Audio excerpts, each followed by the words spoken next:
Okay? Because that's not just the purview of the OT. It's, basically, I as an OT will do an evaluation. I'll write goals based on we need to increase range of motion, we need to increase strength, so that the patient can do this, that, and the other functional thing. But it's up to you to figure out how to make that happen. How you make that happen depends on your ability to assess what's really going on in there. Okay? So, shoulder flexion, we're going to get upward rotation and some protraction. But the main thing is upward rotation. Extension, okay, so again, now we're moving into the time of life where when we say extension, we're meaning this. Okay? So extension is going to be downward rotation and retraction, because it's the opposite of this, right? So if you learn that one, then the opposite is true. Okay?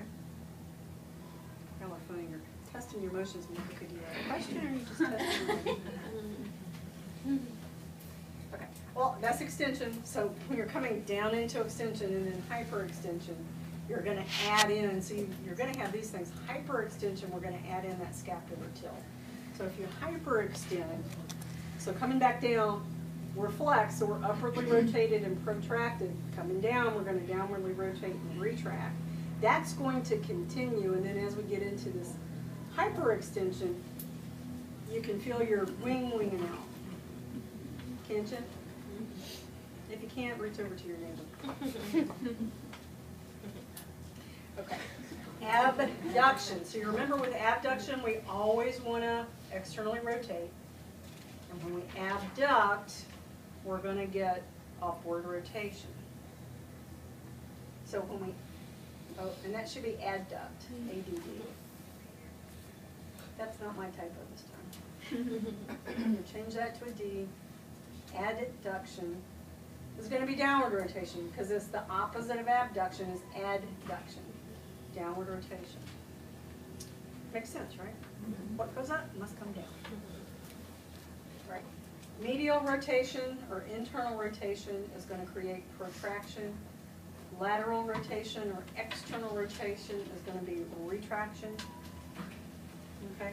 So if you think about protraction, I've got to kind of pop this forward just a touch. Okay. Then I've got to retract to do the other way. Now, if you put your hand on your acromion, you can kind of feel it pulls a little forward. And then if you've got my shoulder, it feels a little grimy. Yep. So if you're assessing someone, you're not feeling that movement in the acromion. Right. You're assessing